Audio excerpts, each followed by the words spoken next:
عليكم ورحمة الله وبركاته. دوستانو زما نوم عمیر خان، تاسو ګورئ زما د یوټیوب چینل عمیر خان ټي وي. زما سره اوسئ ملګرو، چونکې دلته موږ په قطر کې یو قرنطین کې یو ملګري دي زموږ سره پښتانه دي، ګپ شپ ورسره لګوو چې کوم ځای ته ځي.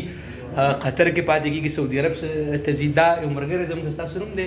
نورالله به قطر ته کې به پاتې کېږي؟ نه جي سعودي عرب ته. ماشاءالله. نو ماشاءالله د خیر سم مدینه کې موږ ته دعاګانې کوي ټول ملګرو ته. او نوې ویزه دي دا او فريش ویزه زه ان شاء الله پته دعا کول ټول ملګرو ته اپیل دی. بس ان شاء الله دې مرګرو ته پته ولګي چې د نوې ویزه والي ذکر نشي. نو ان شاء الله ته بیا موږ معلومات راکړي. صحیح به ماته وایي. صحیح شو ان شاء الله. تاسو کوم ځای یې د خیر سره؟ السلام علیکم. وعلیکم السلام ورحمۃ اللہ. تاسو کوم ځای؟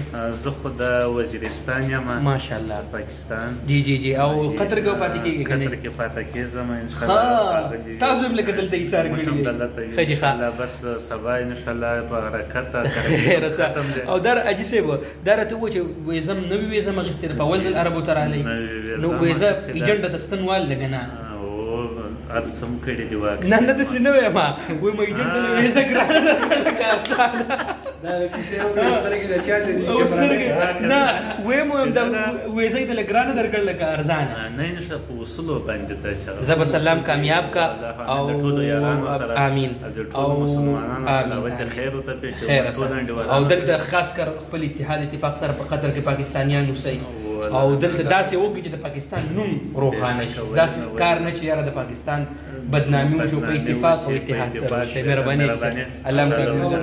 نور الله بھائی څنګه چلې؟ امیر الله بھائی څنګه چلې؟ خیر دی. تاسو په سعودي عرب ته ځئ د خیر سره؟ تاسو نو ویزه ده کنه؟ نه جی ما خو تقریبا 13 سال وشو. ماشاءالله. په سعودي عرب کوم ځای کې؟ سعودي عرب کې زال خرم ورته. الخرم د طيب سره چرته دی کنه؟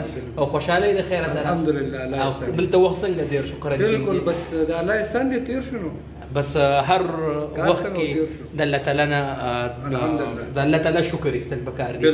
نو بسرونو دا زمونږ مرګري دي، پښتانه دي.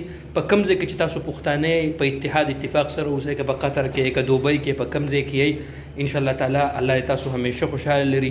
دا مرګري دي او په کم ځای کې چې تاسو یې په دنیا په هر ګوټ کې پښتانه په خپل اتحاد اتفاق سره اوسئ او د خپل کلچر او د تهذیب او ثقافت دغه کوي، د خپل اقدار او خیال ساتئ. الله